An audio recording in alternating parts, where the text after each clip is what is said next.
Bonjour à tous et bienvenue pour ce nouveau webinaire consacré au plan d'épargne retraite, au fameux PER, et à notre dernier né, le PER Placement Direct Retraite ISR.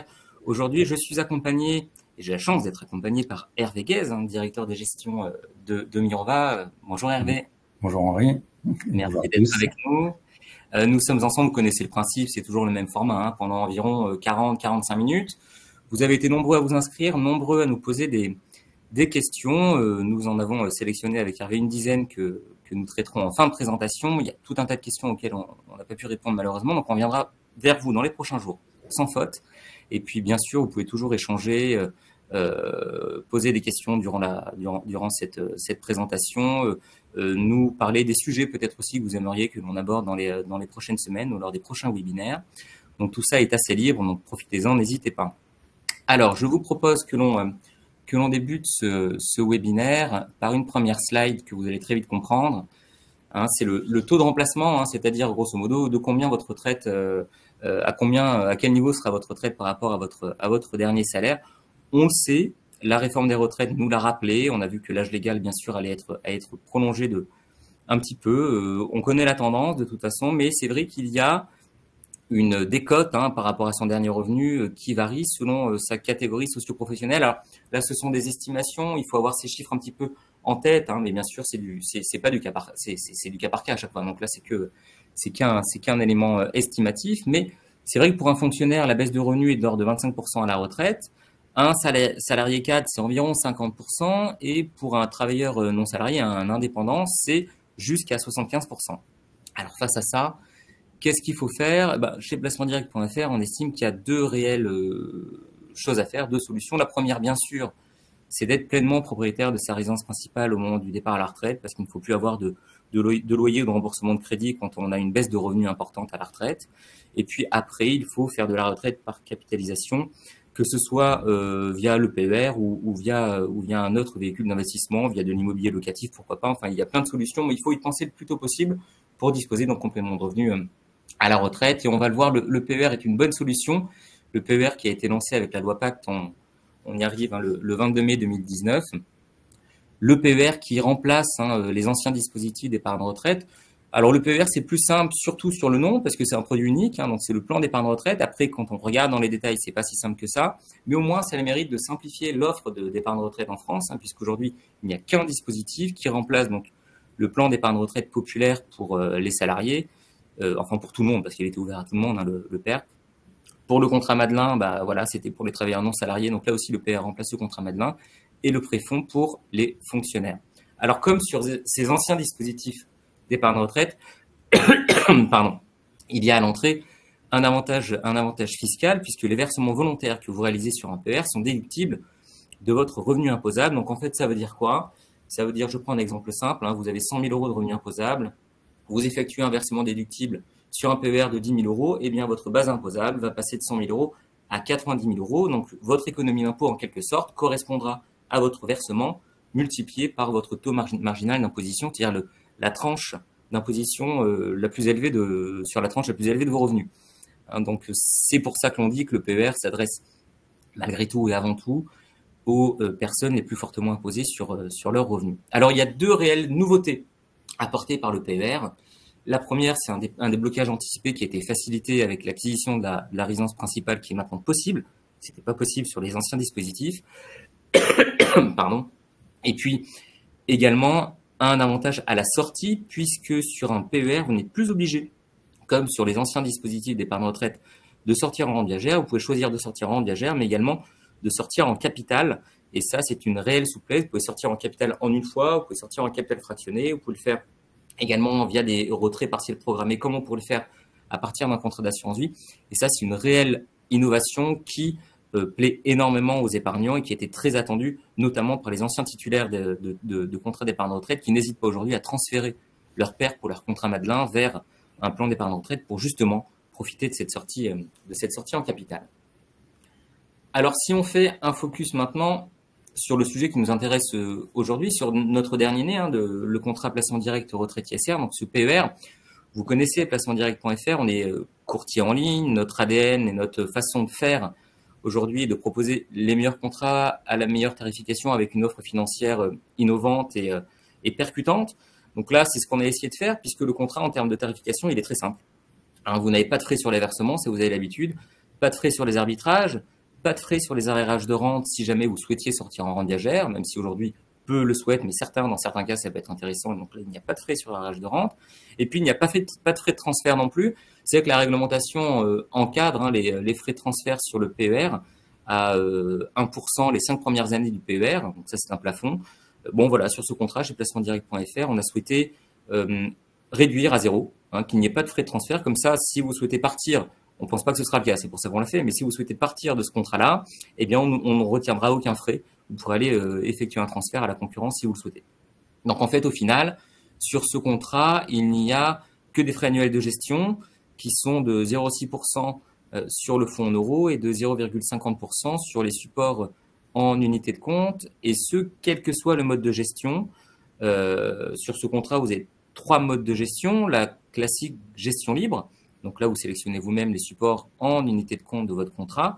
La réglementaire, gestion à horizon, et une gestion pilotée. Donc là, c'est une vraie nouveauté aussi par rapport à notre PER assuré par Swiss Life qui n'a qu'une gestion libre, une gestion horizon. Ici, nous avons 3 modes de gestion et on peut cumuler ces modes de gestion entre eux. Vous pouvez faire une gestion libre avec une gestion horizon, une gestion libre avec une gestion pilotée. Donc ça aussi, c'est une réelle souplesse qui a été très largement demandée par un certain nombre d'entre vous. Alors, si on fait un focus maintenant sur l'actif sécurisé du PER, le fameux fonds en euros, l'actif général de l'UMR. Donc, ce contrat est assuré par l'UMR. Vous ne connaissez pas forcément bien l'UMR. C'est une société à mission comme Mirova. C'est une filiale du groupe Vive qui gère environ 10 milliards d'euros d'encours. Et nous sommes ravis de travailler avec l'UMR parce que c'est leur premier partenariat sur Internet avec placementdirect.fr. C'est une société à capitaux mutualistes. Donc ça a comme énorme avantage pour ce qui nous intéresse actuellement là sur le fonds en euros, de ne pas avoir d'actionnaires à rémunérer. Donc, automatiquement, ça permet de délivrer un surplus de performance sur l'actif général, sur le fonds en euros, puisque si on regarde l'historique de performance, mais surtout en 2022, sur le contrat, le fonds en euros a distribué un taux de rendement net de frais de gestion de 2,70%. C'est clairement un des meilleurs taux du marché. C'est un fonds en euros qui est librement accessible. Il n'y a pas de contrainte d'investissement sur des supports en unité de compte. Il n'y a pas de plafonnement. Donc, c'est un très beau véhicule d'investissement sécurisé pour la partie sécurisée de votre PER. Si on regarde maintenant donc, sur l'offre en gestion libre, parce que Hervé va beaucoup mieux parler de moi des allocations déléguées du contrat, mais si on regarde sur l'allocation libre, on a une centaine de supports. L'ADN de ce contrat, c'est vraiment d'avoir des supports qui sont investissement responsable. Donc, on n'a que des supports en gestion libre qui sont labellisés ISR, donc investissement socialement responsable, qui est un label d'État, qui a été créé en 2016. Et parmi ces supports, vous avez des fonds d'actions, des fonds d'obligations, des fonds diversifiés. Mais parmi ces supports, nous avons également une sélection de supports immobiliers des SCPI. Alors, là aussi, labellisé ISR. Vous allez me dire, en ce moment, l'immobilier et les SCPI, c'est peut-être un petit peu délicat. Effectivement, mais on a notamment un support qu'on aime beaucoup. On n'hésite pas à en parler parce qu'on est les seuls à le distribuer sur Internet et au sein d'un PER. C'est le support, la SCPI Rocosen, qui a plusieurs particularités. La première, c'est de ne pas retenir de frais de souscription. Vous savez qu'une SCPI, on le voit bien, mais c'est entre 6 et 8 via un contrat d'assurance vie ou un PER de frais de souscription. C'est parfois jusqu'à 10% direct. Là, sur cette SCPI Rocosen, il n'y a pas de frais de souscription. Vous avez un taux de distribution qui a dépassé l'année dernière 7%, qui sera, on l'espère, mais peut-être autour de ce niveau-là cette année. Donc, c'est un véhicule qui est jeune, Iroko, et qui aujourd'hui collecte énormément d'argent. Et donc, ce type de véhicule jeune qui a une capacité à investir, dans le contexte où c'est réellement l'acheteur qui a la main, c'est selon nous un support qui est vraiment intéressant. Alors sur ce contrat, les particularités également sur les supports immobiliers sont très intéressantes puisque en fait, vous savez qu'en assurance vie ou en épargne retraite, les assureurs ne sont pas obligés de reverser 100% des loyers des SCPI sur le contrat. Certains ne reversent que 90 ou 85%, ça ne peut pas descendre sous 85%. Mais sur ce contrat, donc l'UMR reverse bien 100% des loyers des SCPI. Et puis, autre particularité, il est possible en fait d'allouer 100% de son contrat sur des SCPI. Il n'y a pas de plafonnement. Généralement, l'immobilier via l'assurance vie ou l'épargne retraite, vous avez un plafonnement à 30-40% de votre investissement. Sur ce contrat, il n'y a pas de plafonnement. Donc, vous pouvez faire un contrat 100% immobilier, 100% SCPI. Ce qui a une vertu quand même au sein du PER, parce que vous savez que pour ceux qui sont soumis à l'impôt sur la fortune immobilière, vous êtes exonéré d'IFI via votre PER jusqu'à l'âge égal de la retraite. On considère que un PER étant indisponible, le principe d'un PER, c'est que vous avez un avantage fiscal à l'entrée, vous êtes refiscalisé à la sortie, mais jusqu'à l'âge égal de la retraite, vous êtes dans un produit tunnel, vous êtes illiquide, hors cas de sortie anticipée ou achat de la résidence principale. Et donc, de fait de cette illiquidité, vous avez une exonération au regard de l'IFI. Donc, c'est vrai que ça peut être aussi là très intéressant dans une logique fiscale sur l'impôt sur la fortune immobilière. Voilà, bon, j'ai suffisamment parlé. Je passe la main maintenant à Hervé qui va nous présenter Mirova. Et puis, encore merci à Mirova de nous faire de belles allocations pour nos deux modes de gestion délégués à Horizon et Piloté. Merci Hervé. Merci à toi Henri, et puis merci à Placement Direct pour la confiance que vous avez fait sur ce partenariat. Donc Mirova, c'est une société de gestion spécialisée sur l'investissement responsable. En fait, elle a été créée il y a un peu plus de 10 ans, en 2012, avec l'ambition de proposer des solutions d'investissement uniquement sur les enjeux du développement durable. Donc c'est aujourd'hui une société de gestion qui propose que des fonds article 9 selon la réglementation responsable. Tous nos portefeuilles sont alignés avec une trajectoire 2 degrés au maximum, et comme ça a été dit, nous sommes également société à mission, c'est-à-dire que ce qu'on essaye de promouvoir à l'extérieur de Mirova, on se l'applique à l'intérieur avec des objectifs environnementaux et sociaux sur l'ensemble de notre façon de gérer. Donc aujourd'hui, nous sommes une société de gestion qui a beaucoup cru depuis la création il y a 10 ans. Nous gérons près de un peu plus de 28 milliards d'euros d'encours sous gestion, avec plus de 220 salariés répartis entre, bien sûr, Paris, où on doit avoir environ 130 personnes, mais aussi nous sommes présents à Boston, à Singapour, à Nairobi, à Londres et plus faiblement à Londres et Luxembourg. Donc nous avons une présence globale avec l'ambition effectivement de déployer une gestion d'actifs globale. Donc notre gestion d'actifs, elle a aussi la particularité d'être multiclasse d'actifs, c'est-à-dire nous couvrons l'ensemble du spectre des investissements, des actifs non cotés aux actifs cotés. Sur les actifs non cotés, nous sommes essentiellement présents sur des investissements de transition énergétique en énergie renouvelable, donc des sociétés de projet. Donc c'est une expertise qui est présente dans Mirova depuis sa création, et progressivement nous étendons sur d'autres classes d'actifs, donc des investissements dans ce qu'on appelle le capital naturel, ou la nature, c'est-à-dire des projets d'agroforesterie dans des pays émergents, effectivement plus risqués, mais c'est une activité, nous semble-t-il, qui va devoir monter en puissance dans les années à venir compte tenu des enjeux de biodiversité extrêmement forts auxquels nous faisons face. Et puis nous sommes lancés aussi récemment dans le private equity avec une première stratégie.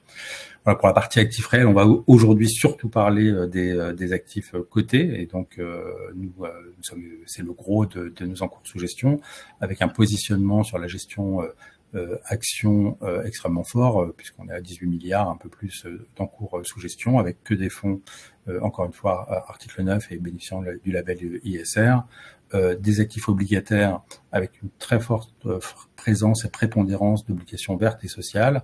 Nous démarrons une expertise de gestion diversifiée, et puis nous sommes également des premiers financeurs de l'économie sociale et solidaire en France. Voilà, donc un vrai continuum sur les enjeux de développement durable, à la fois global et couvrant l'ensemble des classes d'actifs. C'est peut-être ça qu'il faut retenir de Mirova. Pour rentrer un peu plus concrètement maintenant dans le sujet qui vous occupe aujourd'hui, donc Henri vous a parlé de la gestion libre avec l'ensemble des supports qui ont été référencés que vous pouvez choisir. Mais vous avez aussi deux options, une option de gestion pilotée ou une option de gestion à horizon. Donc dans une gestion pilotée, on va y revenir, vous avez la possibilité de choisir 3 types de profils. Donc vous avez bénéficié d'une allocation en fonction de votre appétit ou votre aversion au niveau du risque. Donc on va revenir là-dessus. Dans une gestion à horizon, vous avez la même chose, c'est-à-dire vous allez pouvoir choisir des profils en fonction de votre appétit ou avec aversion au risque, mais vous bénéficierez en plus d'une évolution du profil d'investissement en fonction de l'avancée dans le temps, et donc de l'écart qui vous reste à avoir entre le présent et le moment où vous allez arriver à la retraite. On va revenir sur cette gestion à horizon un petit peu plus dans le détail. Voilà. Donc ce qui est important, c'est que sur l'ensemble de ces profils, encore une fois, 100% de fonds article 9, 100% de fonds durables, que ce soit l'ensemble sur les classes d'actifs actions comme sur les classes d'actifs obligataires. Si on rentre un petit peu plus dans le concret sur les gestions pilotées, donc vous avez 3 profils, un profil prudent, un profil équilibré, un profil dynamique. Donc pour schématiser, si vous avez de l'appétit au risque, vous allez donc vous serez sur un profil, vous choisirez un profil dynamique, c'est-à-dire que vous serez investi essentiellement en actions et un peu en obligations pour équilibrer, avec l'idée que la classe d'actifs actions sur un horizon long terme peut permettre de générer un rendement supérieur, mais avec un niveau de risque plus élevé que la partie obligataire. Si vous avez un profil, on va dire, ni extrêmement prudent ni dynamique, vous pouvez choisir l'option équilibrée où vous serez investi 50% en actions, 50% en obligations. Pour rappel, la partie obligataire offre un rendement fixe, connu à l'échéance s'il n'y a pas de taux de défaut. Donc c'est pas un placement non plus sans risque, mais c'est un placement moins risqué qui offre un rendement qui est connu si le gérant a bien fait son travail, ce que nous espérons faire pour vous, c'est-à-dire éviter les taux de défaut dans la sélection d'actifs obligataires qui sera choisi en portefeuille.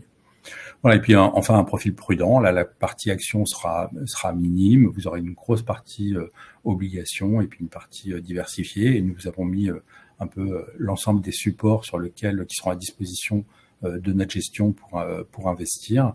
Donc un fonds diversifié qui fait un petit peu d'action, un peu d'obligation. Et puis sur les fonds actions, nous avons des fonds de zone euro, zone Europe, des fonds globaux et les fonds obligataires. Ce qui est intéressant, c'est que nous avons différents profils de risque également qui permettront, en fonction des moments de marché, de notre perception du meilleur moment pour être exposé à une classe d'actifs plutôt qu'une autre, d'avoir une gestion quand même dynamique pendant la durée de vie du placement. Donc pour être plus présent sur le haut rendement, ou au contraire dans des périodes plutôt fastes de développement économique, dans des périodes comme c'est le cas aujourd'hui où l'aversion au risque peut être plus importante parce que l'incertitude forte, on aura tendance à privilégier des investissements sur des obligations court terme de bonne qualité.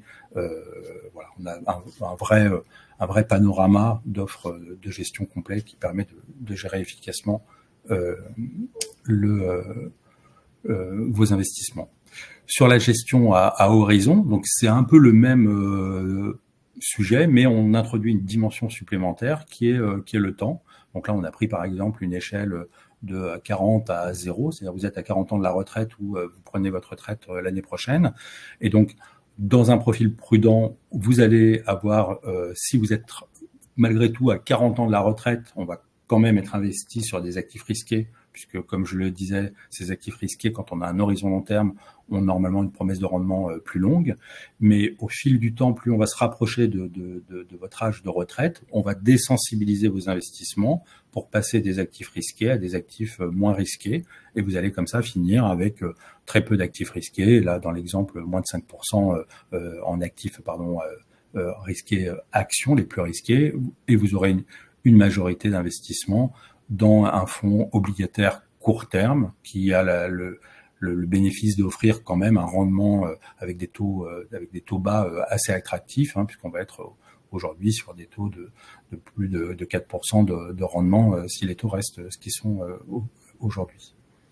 Voilà, et vous avez le même schéma, donc si vous choisissez un profil équilibré, vous partez avec une proportion d'actifs risqués plus élevée. On va maintenir cet investissement action plus longtemps dans le temps, et par contre vous avez le même schéma où quand on va commencer à se rapprocher de l'âge de la retraite, donc dans l'exemple ici à partir de 15 ans, on va commencer à enlever des actifs actions pour revenir sur de l'obligation et puis des obligations courtes. Et puis enfin, si vous avez vraiment preneur de risque, voilà, on va être très action, encore une fois, qui est la classe d'actifs dans le monde que l'on connaît, qui peut offrir le rendement le plus important, mais avec un risque plus élevé. Et cette classe d'actifs, on va la garder plus longtemps et on va commencer à désensibiliser vraiment à partir de 10 ans près de la retraite. Et même la dernière année, on va rester investi en partie sur les actifs actions. Voilà un petit peu comment fonctionne dans les grandes lignes l'offre de gestion, à horizon que l'on a mis en place dans ce contrat. Très bien. Merci Hervé, c'était très clair. On passe aux questions-réponses. Comme on le disait, on a eu beaucoup de questions, donc on en a sélectionné 10. On va répondre chacun à notre tour avec Hervé. Donc je le répète, les questions qui n'auront pas pu être traitées lors de cette présentation, on reviendra vers vous par mail directement.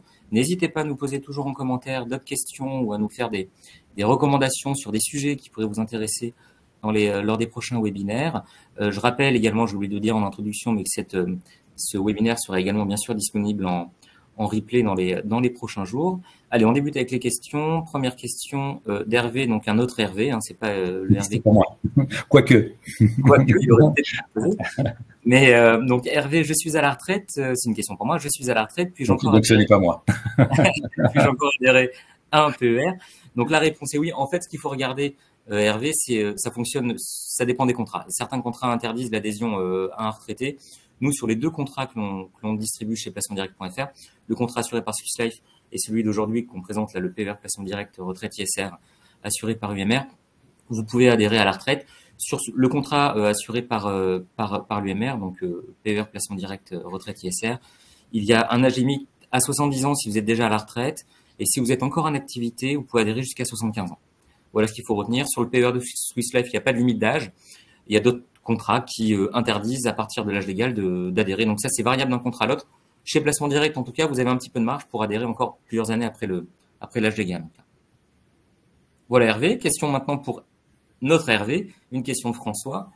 J'ai compris que tous vos fonds étaient classés article 9. On en a beaucoup parlé, Hervé, lors de la présentation des fonds article 9. Qu'est-ce que cela veut dire ? Oui, pardon pour le jargon de la gestion d'actifs. Donc c'est une réglementation européenne qui a été mise en place, qui s'appelle SFDR, Sustainable Finance Disclosure Requirement en bon français, qui vise à offrir aux épargnants un peu de visibilité sur tout le monde de l'investissement durable, l'investissement socialement responsable, qui n'est pas normé. Donc il y avait beaucoup de positionnements plus ou moins exigeants. Donc l'article 9 dans ce positionnement est, on va dire, le positionnement le plus exigeant, puisqu'il demande concrètement 2 choses à la gestion d'actifs. La première chose, c'est que le fonds géré doit avoir un objectif environnemental et ou social dans sa documentation juridique. Donc par exemple, dans l'ensemble de nos fonds, je vous ai dit, on s'engage à ce que l'ensemble de nos fonds soit cohérent avec une trajectoire climatique conforme avec l'accord de Paris. Donc on va concrètement construire des portefeuilles qui vont investir de telle façon à ce qu'on ait une part d'énergie renouvelable relativement importante et beaucoup moins d'exposition au secteur des énergies fossiles. Donc, premier sujet pour un fonds article 9, il faut que la stratégie d'investissement ait un objectif environnemental ou social contraignant et que cet objectif soit dans son prospectus et on en rend compte dans les reportings. Le deuxième sujet, c'est pas simplement un objectif qui peut être plus ou moins exigeant, vous l'aurez compris, on essaie d'avoir des objectifs exigeants chez Mirova, mais vous pourriez imaginer des fonds avec des objectifs relativement peu exigeants qui sont par exemple, je vais réduire de 1% par an l'empreinte carbone de mon portefeuille. C'est un objectif environnemental. Ce ne serait pas suffisant pour être classé article 9, puisque l'article 9 va demander qu'en plus d'un objectif environnemental et social à l'échelle du fonds, vous ayez aussi une qualification interne de l'ensemble des investissements que vous faites et que vous devez qualifier de durables en fonction de leurs objectifs environnementaux et sociaux, et que le fonds va devoir être investi à 100% en actifs durables. Donc concrètement, ça veut dire qu'on va sélectionner que des entreprises qui offrent des solutions intéressantes vis-à-vis des enjeux de développement durable ou qui sont sur une bonne gestion de leurs risques environnementaux ou sociaux pour constituer vos portefeuilles. Voilà ce que veut dire un fonds à article 9. Très bien, merci Hervé. Est-ce qu'on connaît à peu près la proportion dans l'univers de la gestion d'actifs des fonds article 9? C'est très minoritaire, je pense, mais oui, c'est aujourd'hui, donc vous avez 3 types de catégories. J'aurais peut-être dû commencer par ça. Vous avez ce qu'on appelle les fonds dits article 9, que je viens de décrire. On a les fonds article 8 qui intègrent, qui prennent en compte des caractéristiques environnementales ou sociales. Et puis on a des fonds dits article 6 qui peuvent avoir quelques caractéristiques ESG, mais sinon qui ne prennent pas en compte l'ESG. Globalement, les fonds article 9, ça représente environ 3% de l'offre de gestion.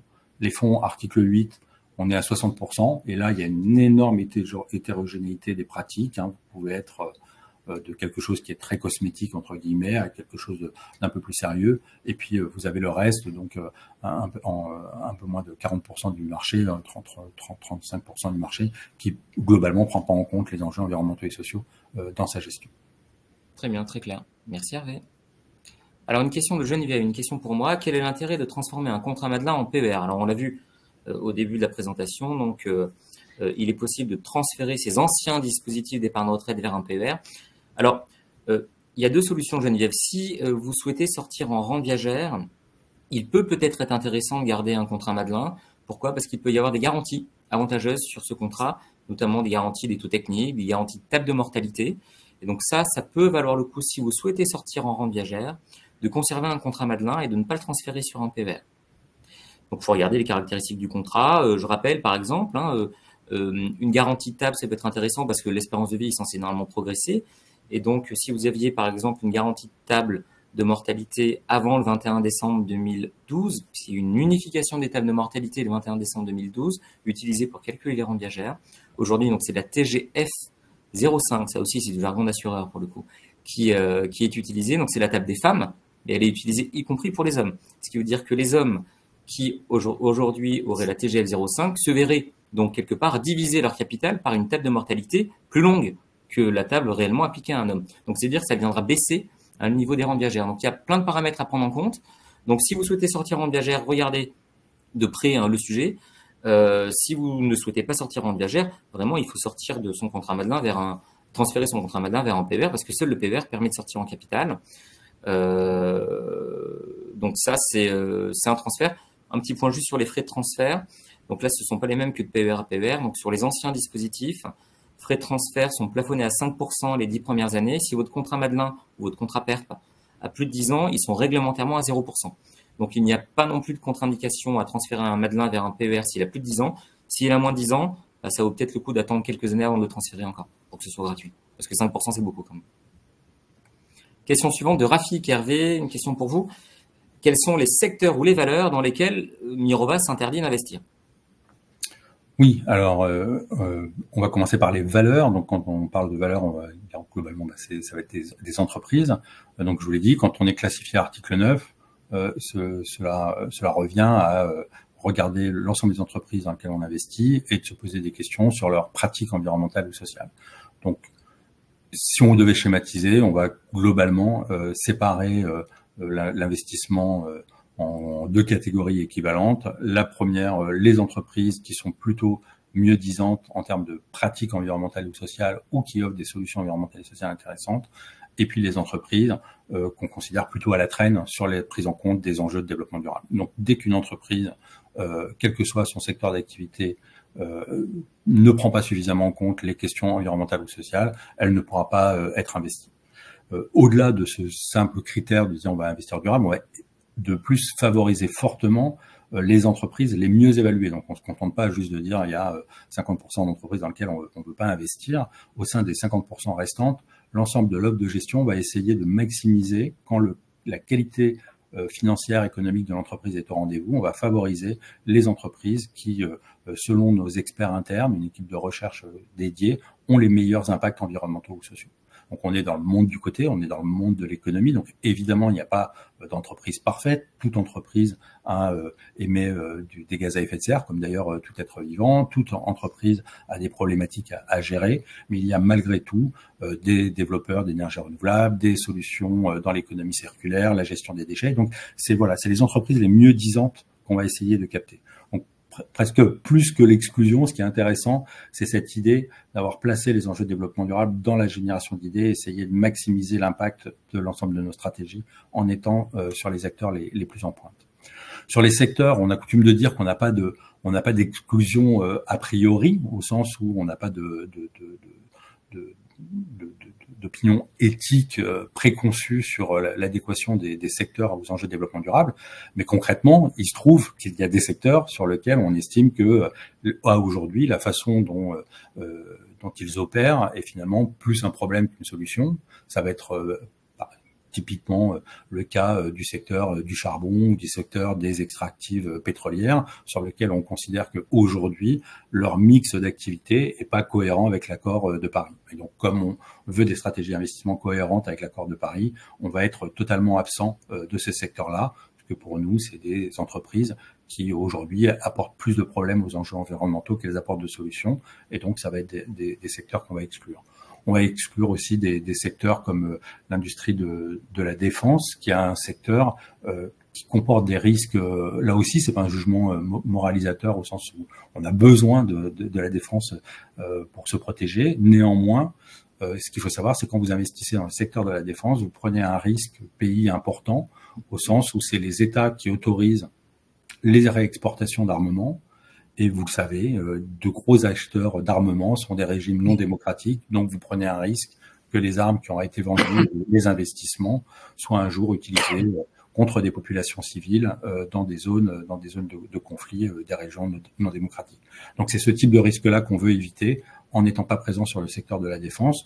Encore une fois, non pas parce que notre objectif principal, c'est de séparer le bon grain de l'ivraie et d'avoir un jugement moralisateur sur l'économie, mais parce que dans un monde où on est rempli d'idées d'investissement, quand on veut faire de l'investissement durable, on se focalise sur les apporteurs de solutions plutôt que sur l'endroit où il y a des problèmes. Voilà. Donc, on exclut beaucoup de choses, pas tellement parce qu'on veut les exclure a priori, mais parce qu'on a surtout de bien meilleures idées à impact positif et à potentiel de création de valeur économique qui nous semble plus intéressant que ces secteurs et ces entreprises qui peuvent embarquer des risques environnementaux et sociaux importants.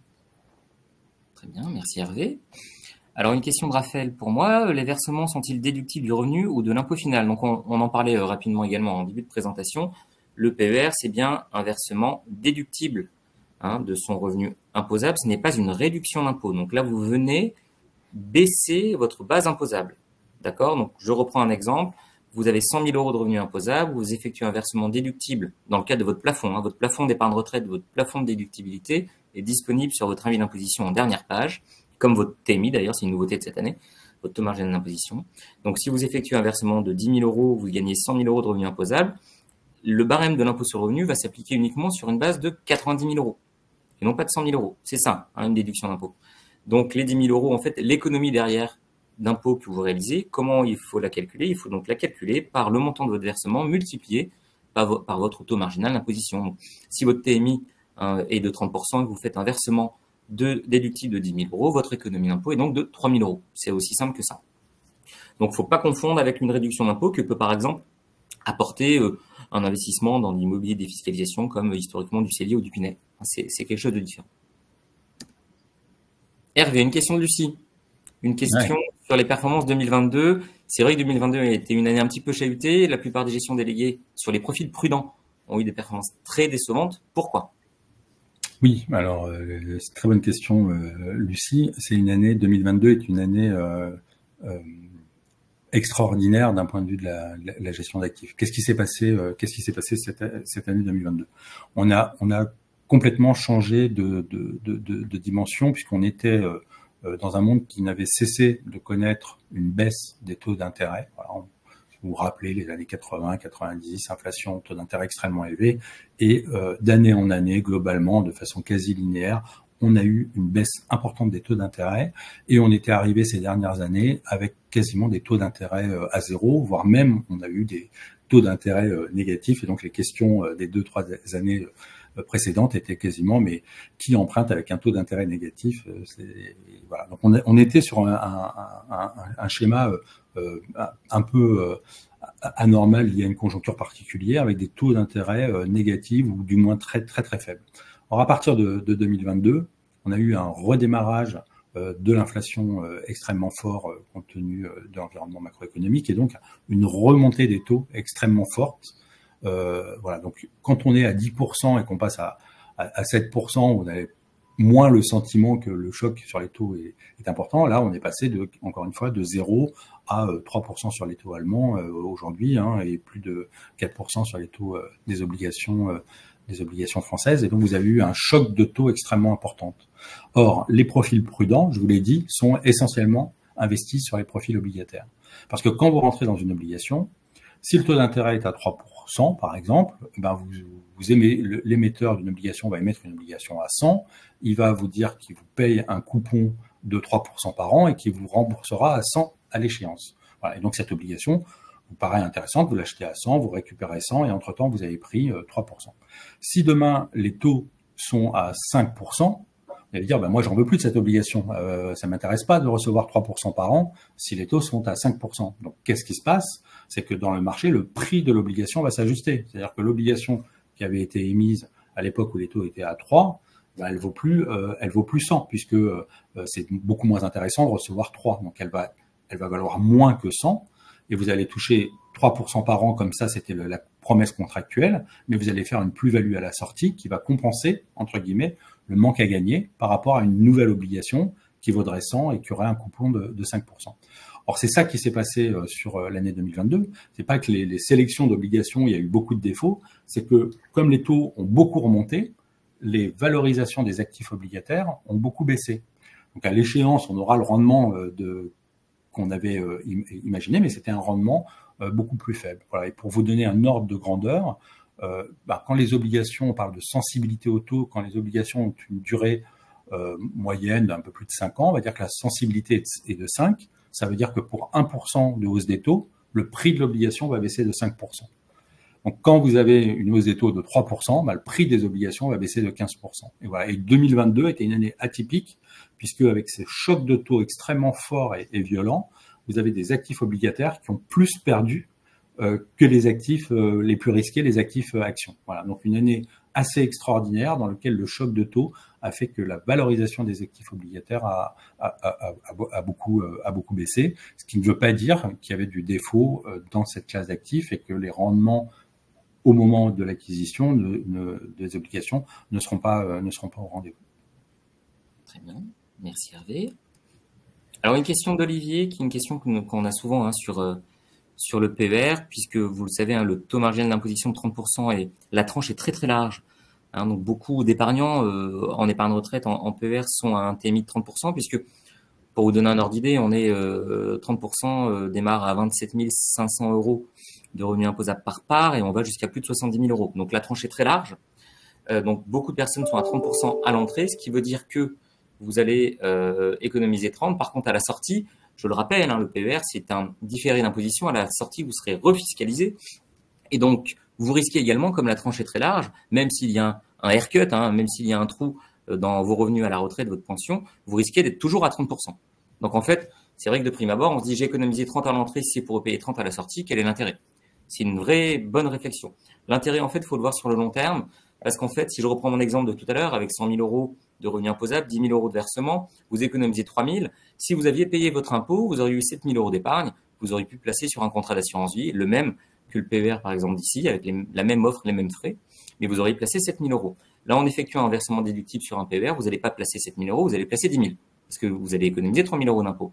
Et donc, en fait, ces 10 000 € capitalisés sur du long terme vont générer des petits qui, au final, procureront, même si vous relaissez 30% à la sortie, vous procureront un surplus de rémunération significatif. Alors ça marche sur 15, 20 ans, 25 ans, avec des taux positifs de 3, 4, 5% par an.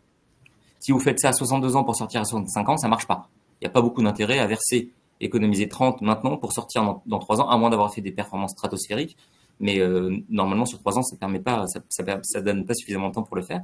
Donc ça n'a pas vraiment de valeur à court terme. Mais quelqu'un qui a 35, 40, 45 ans, qui a un horizon de 20, 25 ans devant lui avant la retraite, même 30, 30, ça marche par cet effet crédit d'impôt. Quelque part, l'État vous fait crédit d'impôt pour générer des petits avec votre épargne. Donc ce 30-30 marche également. Alors bien sûr, la meilleure situation, c'est d'avoir un décalage de TMI entre ce que vous déduisez à l'entrée, ce que vous économisez à l'entrée et ce que vous allez payer à la sortie. Quelqu'un qui est avec une TMI de 41 à l'entrée, qui sera à 30 à la sortie, ou quelqu'un qui est avec une TMI de 30 à l'entrée, qui sera à 11 à la sortie, puisque la TMI inférieure, c'est 11. Là, il y a en plus de l'effet CAPI, un effet fiscal important. Mais même sur un effet fiscal équivalent, ça marche. Ce qu'il faut éviter, bien sûr, c'est d'avoir 30% de TMI à l'entrée, 41 par exemple à la sortie. Mais à moins que les niveaux de pension augmentent stratosphériquement également, ça ne devrait pas arriver. Donc voilà, mais au moins sur une TMI équivalente, ça marche avec du temps devant soi. Allez, une question de Michel pour vous, Hervé. La hausse des taux d'intérêt était terminée selon vous? C'est une vraie bonne question. Bah, c'est une bonne question, Michel, compte tenu de la question de Lucie précédente. Voilà. Donc, évidemment, c'est très compliqué de vous dire quel sera le moment où la hausse des taux va être terminée, mais on est clairement l'essentiel, en tout cas, de la hausse des taux est derrière nous. Quels sont on est dans une situation un petit peu entre deux, puisqu'on n'est pas encore avec une inflation qui a été suffisamment résorbée, donc les banques centrales maintiennent des taux élevés, quitte à faire courir le risque que ces taux élevés pénalisent l'ensemble de l'économie et entraînent un risque de récession. Mais tant que l'inflation ne sera pas un sujet derrière nous, les banques centrales maintiendront des taux élevés. Ce qu'elles disent aujourd'hui, c'est qu'elles sont quasiment au bout du chemin, c'est-à-dire que peut-être il y aura une hausse encore des banques centrales aux États-Unis ou en Europe de 25 BP, ou de 50 BP maximum, mais la hausse des taux côté banque centrale est terminée. Ce sera plutôt maintenant la question de se dire, maintenant que les taux des banques centrales sont très élevés, ils les maintiendront le temps qu'il faut pour que l'inflation baisse, mais la hausse des taux des banques centrales, elle est quasiment derrière nous. Voilà. Donc s'il y a des mauvaises nouvelles en termes d'inflation, on aura encore un petit peu de hausse des taux, mais très marginale par rapport à ce qu'on a connu. Et par contre, la vraie question qui se pose, c'est à partir de quand les banques centrales seront en mesure de rebaisser leurs taux une fois que l'inflation aura été absorbée. Donc ça, il y a eu beaucoup d'anticipation, on va dire peut-être dans les marchés très optimistes sur le fait que les banques centrales seront assez vite capables de rebaisser les taux rapidement, et c'est ça qui a aussi entraîné un mouvement de hausse des taux récent important. C'est que en fait on est plutôt dans l'idée aujourd'hui que le niveau de taux d'intérêt va rester relativement élevé parce que l'inflation va baisser, elle baisse d'ailleurs déjà, on est en train de vivre une baisse de l'inflation, mais elle a du mal et il est probable même qu'elle ne revienne pas sur les niveaux de 1% qu'on avait connus auparavant et qu'on soit durablement avec un niveau d'inflation un peu plus élevé. Donc voilà, la hausse des taux est pour l'essentiel derrière nous. Il y aura peut-être encore un petit peu de hausse, mais ça devrait rester marginal. Par contre, on n'aura pas de baisse de taux rapide.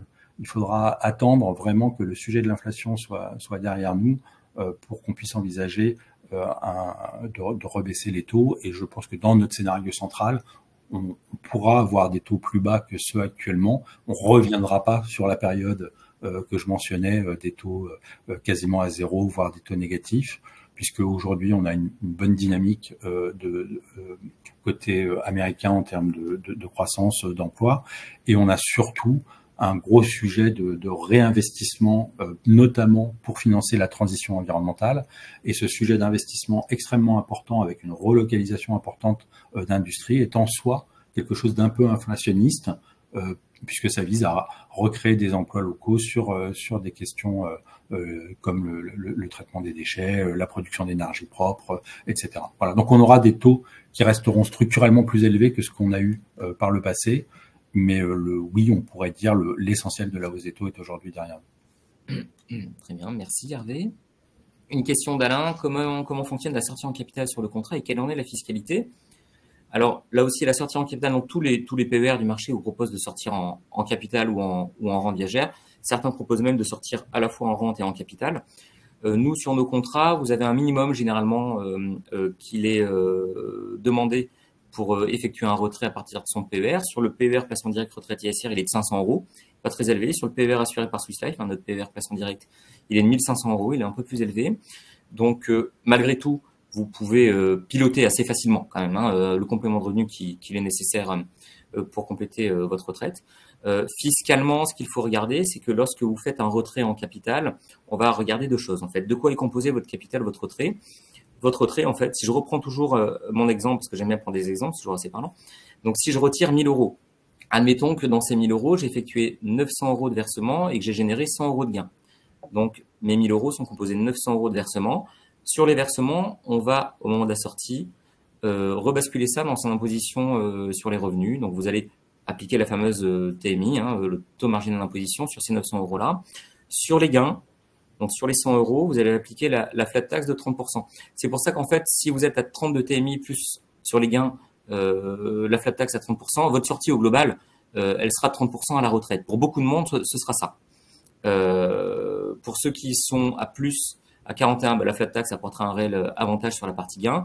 Et vous avez toujours l'option, bien sûr, si c'est plus intéressant pour vous, de retenir l'impôt sur le revenu également sur la partie gain, si vous êtes très peu fiscalisé. Mais dans les 30%, il ne faut pas oublier que la flat tax, il y a 17,2% de prélèvements sociaux. Donc le prélèvement forfaitaire, il n'est que de 12,8. Donc c'est vraiment pour des gens qui sont très peu fiscalisés, voire pas fiscalisés. Sinon, la flat tax de 30% est toujours plus avantageuse sur les gains. Voilà, donc on regarde toujours de quoi se compose votre capital. Est-ce qu'il y a que des versements ou est-ce qu'il y a également des intérêts? Et les versements, vous basculez ça à l'impôt sur le revenu. Les intérêts, c'est la flat tax, pour faire simple. Allez, une dernière question d'Amandine Hervé pour l'investissement responsable. Alors, est-ce que ça, c'est une question qu'on entend depuis des années, mais est-ce que l'investissement responsable est plus performant qu'un investissement classique ou non responsable? Oui, alors la question se pose différemment en fonction des classes d'actifs. Donc là, dans les profils que vous allez avoir, vous allez avoir essentiellement un mélange d'obligations et d'actions. Sur la partie obligataire, il y a pas de différence. C'est-à-dire le rendement, parce que les émetteurs, nous on va investir sur des émetteurs qui ont des profils de risque et de rendement via leurs obligations vertu sociales tout à fait similaires avec des obligations classiques. Donc on va dire sur la gestion obligataire, l'investissement responsable ne crée pas de biais de performance. Ce qu'on essaie d'éviter, c'est les risques ESG qui peuvent survenir. Mais voilà, globalement sur le monde obligataire, il n'y a pas d'écart entre les fonds durables et les fonds responsables ou durables et les fonds classiques. Sur les profils actions, c'est un petit peu différent. Parce que c'est la question sur dans quelle valeur on investit, dans quel secteur on n'investisse pas. Là, on va avoir des biais d'investissement par rapport aux indices de marché. Ces biais d'investissement, selon nous, ne créent pas de problématiques de gestion de performance sur un horizon d'investissement, même au contraire.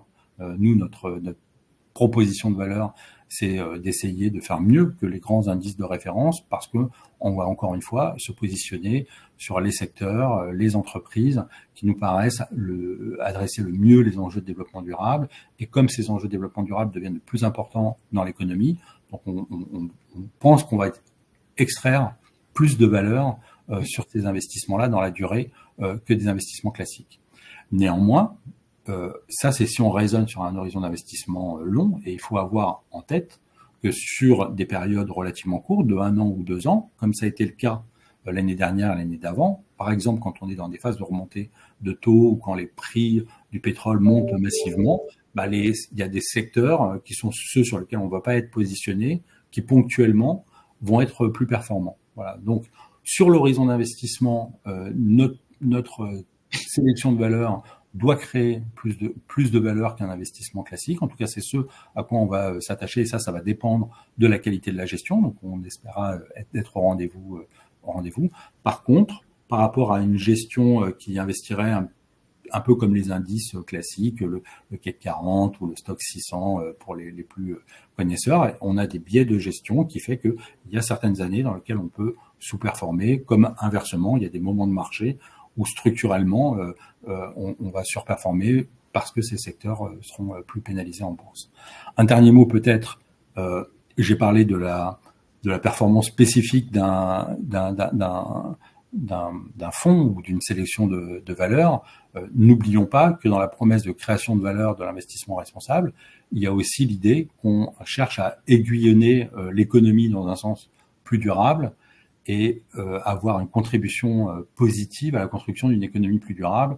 Et il va de soi que les rendements qu'on peut attendre de l'épargne seront quand même plus intéressants si on est dans un monde sur lequel on arrive à faire face aux enjeux climatiques, de biodiversité et d'inégalité, que dans un monde dans lequel on n'arrive pas à faire face à ces enjeux. Donc, au-delà de sa performance intrinsèque, j'ai envie de dire, le sens de l'investissement responsable, c'est aussi de contribuer à une économie plus durable, qui sera aussi une économie qui permettra de générer des rendements de long terme et donc une retraite plus intéressante à moyen long terme. Merci Hervé, c'était parfait, c'était le mot de la fin pour le coup. Merci à vous de nous avoir suivis pour ce nouveau webinaire. Donc n'hésitez pas, juste avant qu'on coupe la présentation, à nous faire quelques commentaires. Et puis je vous dis à très bientôt et merci encore Hervé de cette participation et à très bientôt. Merci. Au revoir. Au revoir, merci.